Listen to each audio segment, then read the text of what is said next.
Hai semuanya, ketemu lagi nih dengan Media Boss ID. Dari beberapa video lalu kita udah bahas investasi terus nih. Kita udah bahas cryptocurrency. Kita juga udah bahas tentang reksadana. Nah, sekarang bahas investasi apa lagi nih? Kali ini kita mau bahas yang namanya saham. Kalau ngomongin investasi nggak akan lengkap kalau belum ngomongin tentang saham. Bakal ada serangkaian video loh terkait saham. Nah, untuk video saham yang pertama ini, saya akan bahas tentang apa itu saham dan faktor yang mempengaruhi harga saham. Yuk langsung kita bahas. Oke teman-teman, jadi saham itu adalah surat berharga yang menunjukkan bukti kepemilikan seseorang terhadap suatu perusahaan. Biar gampang kita pakai ilustrasi yuk. Misalnya nih, ada perusahaan kosmetik, namanya Beauty Cosmetics.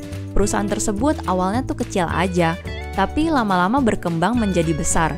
Di suatu hari, pemilik Beauty Cosmetics, kita sebut aja nih Ibu Amy, kepikiran untuk benar-benar membuat usahanya menjadi lebih besar lagi. Dan untuk itu, Ibu Amy perlu tambahan modal yang besar juga. Maka dia memutuskan nih untuk menjual sejumlah porsi kepemilikan dari Beauty Cosmetics ke investor. Nah, porsi kepemilikan yang diperjualbelikan itulah dinyatakan dalam bentuk surat berharga yang disebut dengan saham. Idealnya semakin bagus kinerja suatu perusahaan, maka makin banyak investor yang tertarik membeli saham perusahaan tersebut. Dan sesuai hukum ekonomi, kalau makin banyak permintaan sementara porsi saham yang diperjualbelikan hanya segitu-gitu aja, maka harga dari saham tersebut pasti akan naik. Sebaliknya nih, kalau perusahaan tersebut makin buruk kinerjanya, maka peminat sahamnya akan berkurang dan imbasnya adalah harga sahamnya bisa turun. Tapi kenyataannya dalam pasar saham, selain kinerja perusahaan, ada faktor lain loh yang bisa mempengaruhi harga suatu saham. Yaitu yang pertama adalah kondisi ekonomi dan politik negara. Misalnya nih, di tahun 2008 lalu, karena adanya krisis ekonomi, maka harga saham perusahaan yang kinerjanya bagus sekalipun langsung turun semua. Atau di saat krisis 98, akibat ketidakstabilan politik di Indonesia.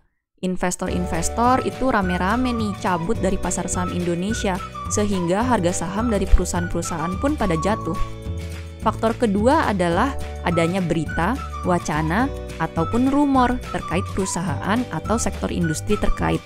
Contohnya di awal 2021, saham-saham perusahaan farmasi dan alat kesehatan itu naik banget harganya karena adanya berita tentang vaksinasi COVID. Nah, begitu vaksinasi sudah mulai dilaksanakan dan berita vaksinasi udah nggak hype lagi, ya udah harga sahamnya turun. Saking seringnya nih berita dan rumor itu mempengaruhi harga suatu saham, sampai ada istilah buy the rumor, sell the news. Artinya apa sih?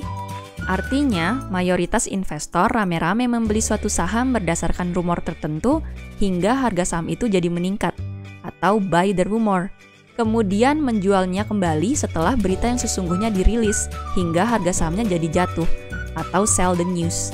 Jadi bisa dibilang buy the rumor, sell the news, artinya investor itu rame-rame membeli suatu saham berdasarkan rumor, kemudian jual lagi, begitu berita yang sesungguhnya sudah dirilis. Dua faktor di atas mungkin membuat teman-teman bertanya-tanya nih, kalau gitu harga saham itu sangat bergantung kepada faktor eksternal dong. Terus kinerja fundamental dari si perusahaan sebetulnya nggak terlalu ngaruh ya? Tenang teman-teman, kembali lagi ke esensi membeli saham ya. Jadi esensinya itu adalah berinvestasi pada perusahaan yang kinerjanya bagus, baik dari segi keuangan, operasional, hukum, sosial.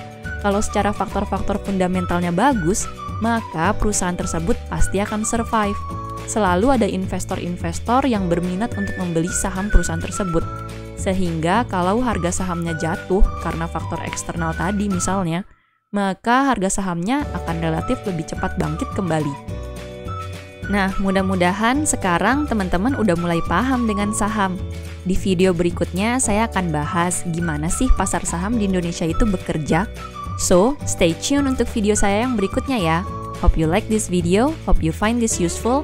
Klik like, subscribe, dan kalau mau diskusi bisa langsung komen ya. See you!